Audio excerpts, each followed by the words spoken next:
first glance, it just seems like just another stretch of land. But this thin corridor is responsible for holding the entire India together. When we are talking about the Siliguri Corridor, which is often called the lifeline of our country, we have to remember that it is a liability as well. A liability that we need to protect in such forms that nobody can think about. And that is very well understood because in the recent sessions that we have had, we just talk about how Siliguri Corridor is fragile, how it is exposed, and how all of this makes it strategic. And this is when we have decided to protect it, not above the soil but beneath the soil, building veins of steel so as to ensure that we remain undetectable and we protect the lifeline of ours. Hello everyone, welcome to Vajram and Ravi's Flash News. My name is Shubhangi Singh and today we are going to talk about this underground train corridor which is being proposed to be built through the Siliguri Corridor, which not only provides strengthening in terms of security but also needs to be looked in multiple other ways, such as how it is an economic boost, how it re-engages us with Northeast better, and so much more. So let us begin with understanding that what exactly has happened. So when we are talking about this particular infrastructure, we get to see that almost a 36-kilometer underground rail line will be passing through Siliguri Corridor. It is not just about fortifying and protecting our corridor. It is also being seen as a connectivity boost between mainland India and northeast India.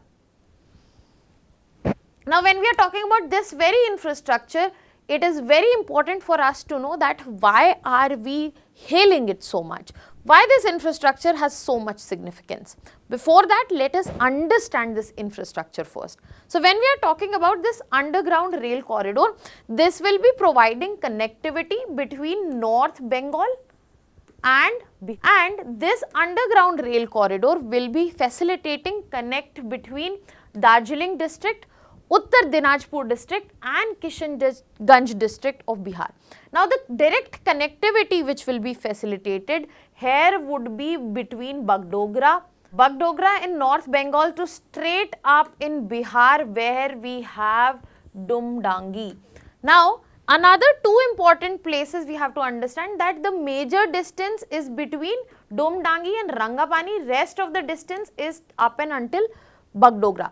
It's not that we do not have a railway line already existing. If you see in the very given map, we do have existence of railway line up and until Darjeeling, but the problem here is it remains strategically exposed. So in this context, what we are doing?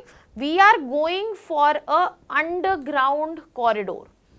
This is of major significance. And this underground corridor is going to be passing through the Siliguri Corridor, which is one of the strategically most important and also sensitive zones of our country. Now on this note, let us move forward and understand more about Siliguri Corridor so that we can actually appreciate and understand the significance of this underground corridor. So when I am talking about Siliguri Corridor, as you can see in the given map, I am referring to this small strip of land which is barely 22 kilometers wide. Now, it is not just the width of it which makes it a narrow choke point, it is also the presence of the fact that it is around so many international boundaries. We have Nepal right here, China right here, Bhutan and then Bangladesh. And furthermore, if you look at certain points such as Chumbi Valley, very close to tri-junction between India, Bhutan and China, these regions are not even 100 kilometers away from this critical sensitive zone. Furthermore, the added factor which puts so much weight on this chicken neck corridor is the fact that it is our only land link which is present to whole of northeast India. So you will be able to understand that the core risk here is that any disruption at all here can lead to a disconnect and northeast isolation. and the exposure remains high because of the closeness of international boundary. So if you see the Siliguri corridor which I am talking about, if we come to this particular map, you will be able to understand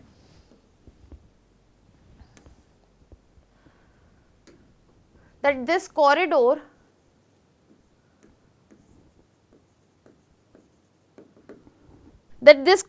needs immense protection. It needs to be fortified, and that is what we are doing. And you have to remember why I am talking about fortification again and again and the proximity with the international boundaries, because it is not only the Chumbi Valley or the tri-junction which is present problematic here. In the recent times, if you will see the kind of attention and the kind of intervention Bangladesh has allowed China, be it a manufacturing facility of unmanned air vehicles has been allowed by Bangladesh very close to Siliguri corridor, be it the visit of Chinese ambassador allowed by Bangladesh for the Teesta management project, again very close to Siliguri corridor. So that kind of always reminds us that this is very fragile, we need to protect this. So in this context, this move becomes extremely significant. Now, once we have understood the strategic importance, now let us move to ahead. Now let us move to understand that what makes it so sensitive. Now, I have just talked about the geographic risks, that it is an extremely narrow land strip and there are limited land routes. Then you have to add the layer of security risk, international borders, and it is the only military transit land corridor that we have. And now couple it with the natural risk, because it is a flood prone plain area, earthquake prone area, and we have nearby landslide hills present as well. And then the economic risks, because the supplies which are passing towards northeast India have this land route itself. With recent deterioration of ties between India and Bangladesh, the other land routes that we were exploring, that also are not present to make a better connectivity with northeast facilitated. So it's not just the strategic importance, it is also the sensitivity of so many aspects which are involved, and that is why when we are talking about Siliguri corridor, it is a classical geopolitical choke point. You can use this in your case study as well, because if we are talking about the control of this choke point, they are the ones who will be controlling India's northeast. So if India remains in control of this choke point, we remain with the access of our own northeast.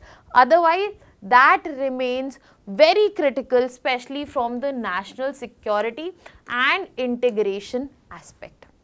Now in this context, once this underground corridor has been announced, it becomes very important to understand that why specifically an underground train corridor is being held. Because underground is the USP here, because it doesn't only give us a security aspect, that means a hidden infrastructure would be harder to target or to sabotage, but it also brings us protection from other security risks. I just talked about natural risks such as surface damage. So when we are talking about underground train corridor with top-notch infrastructure, protection from that aspect is also ensured. And this will also enable the movement of troops, tanks, ammunition, logistic supplies, and it will also ensure continuation of trade and also connectivity with northeast. Now in this aspect, we also need to look into another important factor here. That there are multiple defense assets around it. For example, we have Bagdogra Air Force Station. We have Bengdubi Army Cantonment which is present there. Now we are double layered and assured in this context, because we have air and rail military integration.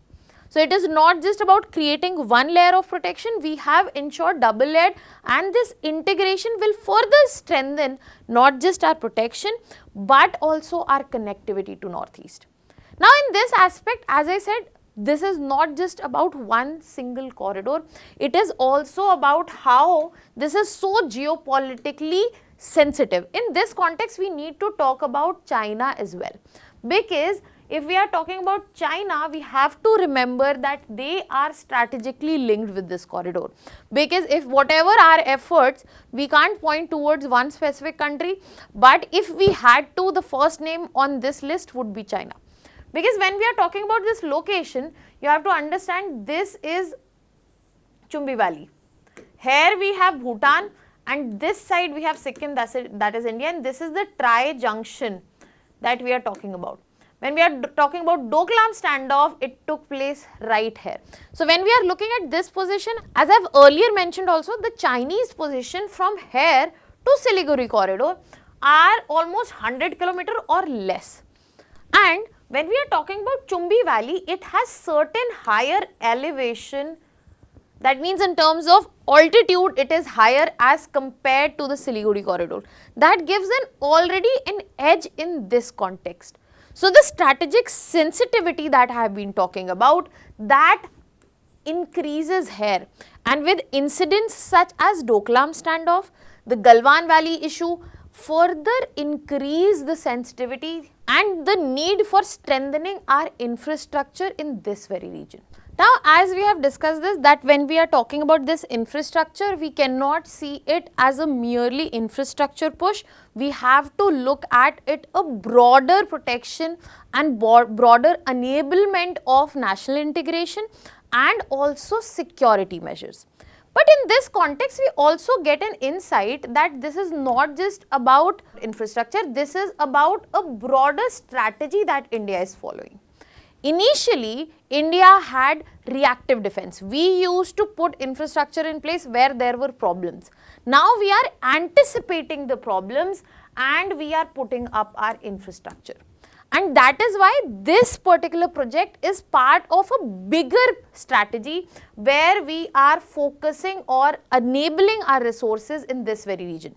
Because if you look at this particular budget, the railway allocation to West Bengal has been one of the highest.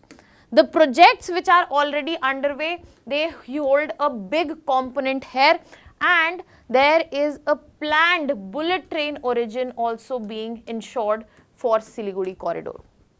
So we are trying to use infrastructure as a tool for ensuring force multiplication, and the corridor we are talking about, Chicken Neck Corridor, the sensitivity here remains highlighted. We are not taking that away, but the whole idea is to ensure that we have the control of our own places, we have the enablement, we have the infrastructure, and we are not leaving the vulnerable place vulnerable. We are not leaving the liability as a liability. We are focusing on the lifeline part more and enabling it in such a way. Now on this note, I will be leaving you with a practice question here. You can put down your answers in the comment section. I would be waiting for your answers. That was all from my side. Thank you so much.